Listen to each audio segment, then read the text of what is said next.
Por que não sou pós-tribulacionista? Sejam todos muito bem-vindos. Eu gostaria de, aproveitando nessa introdução, pedir a você que se inscreva aqui no meu canal A Hora da Escatologia, que clique em curtir, que deixe seu comentário e que você compartilhe o vídeo, por favor. Eu sou o pastor Rodrigo de Oliveira, autor do livro Escatologia, Esperança para o Nosso Tempo. Está aqui, ó, para você ver, que você pode adquirir pelo site da Amazon. Em qualquer lugar do mundo você pode adquirir esse livro, Escatologia e Esperança para o Nosso Tempo, e aprender numa linguagem simples os assuntos relacionados ao fim dos tempos, ao Apocalipse e à profecia bíblica. Por favor, entre lá no site da Amazon e digita Escatologia e Esperança para o Nosso Tempo. Muito bem. Eu resolvi gravar o vídeo de hoje porque, como vocês sabem, ou você que ainda não me conhece vai saber agora no canal, o meu canal Hora da Escatologia no YouTube, ele é muito bem organizado por playlists. Eu tenho uma playlist sobre o arrebatamento, se você quiser entender esse assunto biblicamente, uma playlist sobre tribulação, outra sobre milênio, outra sobre Israel nas profecias, outra sobre hermenêutica, homilética, e por aí vai, porque eu sou professor de teologia há 15 anos, há 15 anos, professor de escatologia bíblica, entre outras disciplinas. Isso permite, com oração e estudo, algum nível de previsibilidade no que se refere as perguntas que nos são feitas. E hoje alguém me pediu que analisasse um vídeo muito bacana, de um pessoal muito legal, que tinha por tema 10 motivos por que eu deixei de ser pré-tribulacionista. E eu gostaria de dizer que eu assisti ao vídeo e que as 10 questões pelas quais a pessoa deixou de ser pré-tribulacionista está furada. Inclusive, os pós-tribulacionistas acabam cometendo o erro do quais nos acusam, que é com relação à interpretação bíblica. Se você observar nas palavras de Jesus, em momento algum, ele falou a respeito do arrebatamento da igreja, né? E isso eu estou explicando na minha playlist sobre a grande tribulação. Eu tenho uma playlist somente sobre Mateus 24 e 25, analisando ali ponto a ponto para se compreender a questão. E o vídeo de hoje tem por tema trazer à luz a questão por que não sou pós-tribulacionista. Por que eu não sou pós-tribulacionista? Engraçado que numa das lives que eu fiz aqui com o pessoal do Dilma Calvinista, eu expliquei que eu quis ser, no início desses estudos, eu quis ser pós-tribulacionista, porque aí conheci um colega que na faculdade disse que ser pós-tribulacionista é que era academicamente correto. Então ele me revela, na verdade, que havia um preconceito em relação a quem é pré-tribulacionista. Se dizia ali naquele momento que o pré-tribulacionista tinha uma tendência de ser pentecostal que não gostava de estudar. Então eu queria ser pós-tribulacionista e mergulhei nos estudos bíblicos e teológicos, e hermenêuticos, exegéticos. Quanto mais eu estudei, menos eu conseguia ser pós-tribulacionista. De fato, não consegui deixar de ser pré-tribulacionista para ser pós-tribulacionista, porque a Bíblia não me permitiu isso. A Bíblia não permite isso. Se você fizer uma análise séria, sincera dos estudos bíblicos, você vai compreender essas questões. Onde que mora a confusão?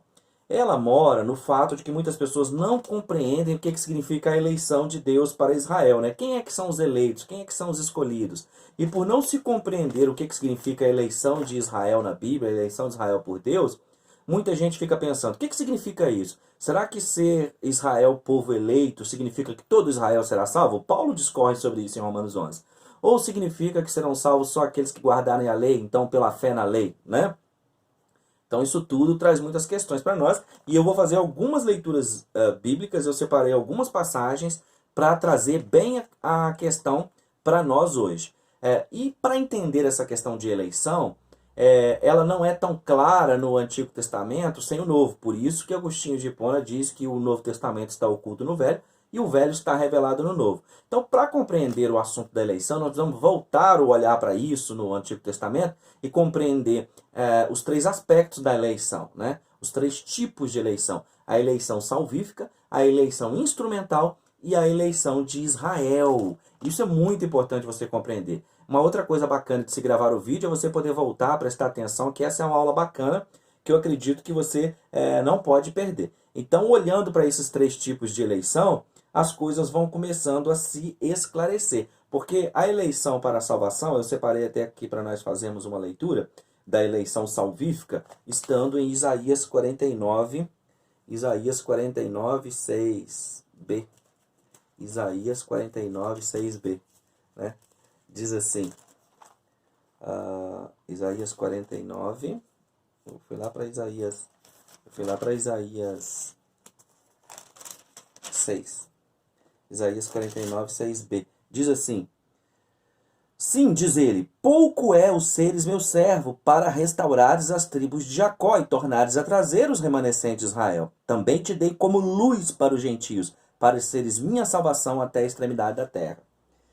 Isso é importante compreender, gente. Eu queria ir aqui para Mateus 24, porque a confusão a respeito de se a igreja vai passar ou não pela grande tribulação está em 2 versículos aqui de Mateus 24, apontado por parte dos pós-tribulacionistas, um que fala de eleitos e o outro que fala de escolhidos. E eu vou explicar essa questão aqui no vídeo de hoje, na aula de hoje, com a bênção de Deus, com a graça de Deus, com a permissão de Deus. Vamos lá. Mateus 24, a partir do verso 22 até o 24. Não tivessem aqueles dias sido abreviados, ninguém seria salvo, mas por causa dos escolhidos, tais dias serão abreviados. Então, se alguém vos disser, eis aqui o Cristo, ou ei-lo ali, não acrediteis, porque surgirão falsos cristos e falsos profetas, operando grandes sinais e prodígios, para enganar, se possível, os próprios eleitos. Então, aqui, por aparecer a palavra escolhidos e eleitos, muita gente entende que o contexto está falando da igreja na grande tribulação, mas não está falando da igreja na grande tribulação. Porque conforme eu já expliquei em outros vídeos aqui no canal, eu já disse para quem é e por que é que vai existir grande tribulação. E também tenho 2 vídeos aqui na minha playlist sobre Israel que eu gostaria muito que você assistisse. Um é as diferenças entre Israel e igreja. Assistir esse vídeo vai te trazer muita compreensão bíblica do tema. E também, respondendo em Gálatas, um vídeo que tem por título A Igreja é o Israel de Deus. Você precisa assistir esses 2 vídeos depois que você tiver assistido esse meu aqui, para a gente compreender. É claro que a igreja é composta por indivíduos salvos, escolhidos, eleitos. Sim, obviamente. Para ser igreja, a pessoa então é salvo, é eleito, é escolhido. Agora, o grupo de santos, de salvos, de eleitos e escolhidos, eles não fazem parte somente da igreja. E os santos do Antigo Testamento? E os santos da tribulação? Porque quem é que é o santo, que é o eleito na Bíblia? É todo aquele que entrega a sua vida para Cristo, que se converte a Cristo. Esse é santo, esse é eleito, esse passa a fazer parte do corpo de Cristo. Percebe essas questões? Um outro exemplo muito importante a respeito da eleição é a eleição instrumental, do qual existem vários exemplos, entre eles Saul é um exemplo. A eleição instrumental ela pode ser a respeito de uma pessoa, pode ser a respeito de uma nação, conforme Deus fala em Gênesis 15. Em Oséias 13, 10 e 11, Deus diz que escolheu Saul na sua ira, no seu furor, né? A gente podia até ler isso aqui. Eu tinha deixado separado. Oséias 11, Oséias, o problema é que se o vídeo passar de 15 minutos, não dá para postar ele no Instagram e somente no YouTube. Porque o Instagram só aceita vídeo grande se for da live, né? Então, Oséias 13, 10 e 11 diz assim: Onde está agora o teu rei, para que te salvem todas as tuas cidades? E os teus juízes, dos quais disseste, dá-me rei, príncipe? Olha Deus fazendo menção ao fato do povo ter pedido a Saul um rei como os outros reis. Dei-te um rei na minha ira, e o tu tirei no meu furor. O rei Saul é um rei segundo o coração do povo, por permissão de Deus, por uma eleição instrumental. Já em Atos diz que Davi era um rei segundo o coração de Deus. Está dando para entender? Então existe a eleição salvífica, existe a eleição instrumental, que é Deus elegendo uma pessoa ou nação para um propósito específico. E existe a eleição de Israel, que são algumas referências bíblicas que eu gostaria de ler para você aqui, para você observar como que quando se fala de eleito e escolhido, não se está dizendo somente a igreja. E pelo fato de Mateus 24 fazer referência a eleitos e escolhidos, a igreja ainda era um mistério quando Cristo falou. Os profetas do Antigo Testamento não viram a igreja. Tanto que Paulo vai falar isso em Colossenses, vai chamar de mistério de Deus que esteve oculto desde o princípio. Quando ele vai falar do arrebatamento da igreja, ele diz, eis que vos digo um mistério. Porque o mistério faz referência a uma escritura que anteriormente não havia sido revelada. E eu quero ler para vocês aqui algumas referências bíblicas que vão trazer luz mostrando Israel como povo eleito, como povo escolhido.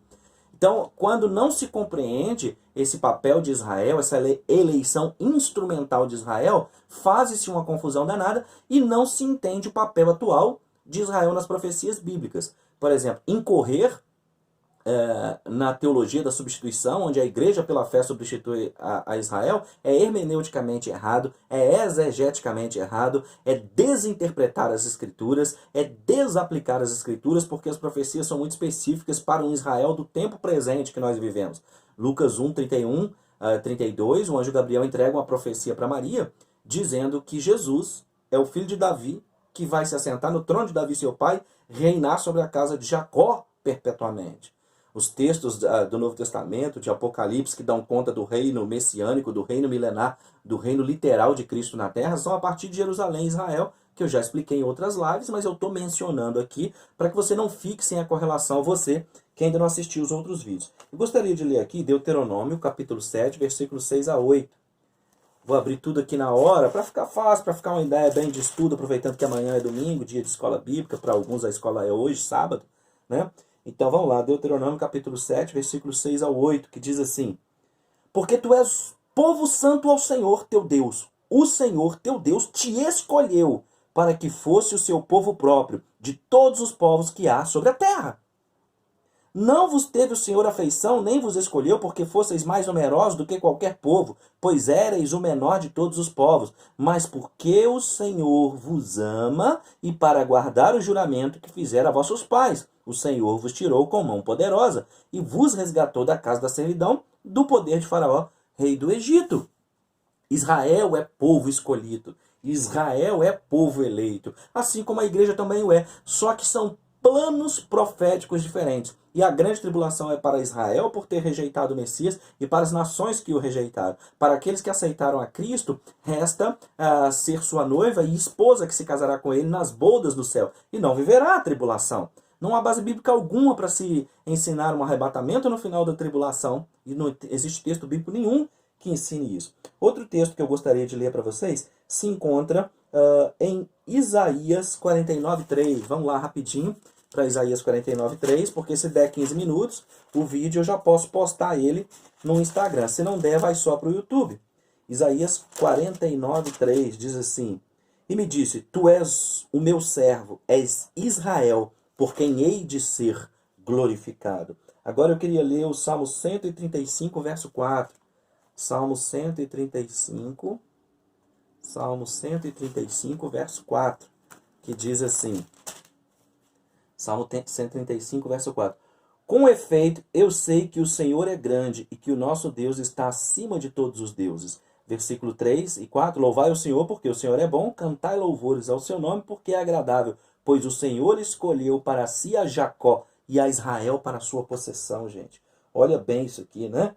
Nós estamos observando que o povo de Israel é um povo eleito, é o povo escolhido do texto do discurso de Jesus, porque Jesus está justamente falando dentro do contexto da profecia do evangelho do reino, do estabelecimento do reino. Gente, olha, louvado seja Deus, né, que quando nós vamos para as escrituras buscando compreendê-la, orar e analisar o contexto dentro do texto dentro do seu contexto, essas escrituras se abrem e o texto demonstra, então, o que ele realmente quer dizer. Vamos ver Êxodo 19:5? Agora, pois, se diligentemente ouvirdes a minha voz e guardardes a minha aliança, então sereis a minha propriedade peculiar dentre todos os povos, porque toda a terra é minha. Então vocês estão vendo aqui, irmãos? O povo de Israel também é povo eleito, o povo de Israel também é povo escolhido, e há situações muito específicas na profecia bíblica que são para Israel e outras para a igreja. Os textos bíblicos, as profecias bíblicas, elas podem ter três destinos, né? Três protagonistas dentro da profecia bíblica. Um pode referir-se à igreja, outro pode referir-se a Israel e outro pode referir-se às nações. Como é que a gente faz para saber isso? A gente precisa ler os versículos no seu contexto, né? Nós precisamos ler as passagens no seu contexto a fim de podermos entender de quem que o texto está falando. Eu espero que o vídeo de hoje esteja ficando claro. Eu estou caminhando aqui para o encerramento para comentar Mateus 24, que é outro texto por qual eles acabam incutindo em erro. Mateus 24:31. E ele enviará os seus anjos com grande clangor de trombeta, muito barulho, os quais reunirão seus escolhidos dos quatro ventos de uma a outra extremidade dos céus. Aqui os pós-tribulacionistas costumam afirmar que esse reunirão está se referindo ao arrebatamento, mas é só ler a passagem no contexto, juntar com Mateus 25, você vai ver, e Marcos 13, que quem vai ser arrebatado aqui vai ser lançado no fogo, e que esses seus escolhidos que serão reunidos para entrar no milênio. Pois bem, esse é o motivo pelo qual eu não sou pós-tribulacionista, e eu tenho certeza que se você assistir a minha playlist sobre o arrebatamento da igreja, esse assunto vai ficar muito mais claro à luz da Bíblia. Um forte abraço, pessoal. Até o próximo vídeo. Valeu, beijo.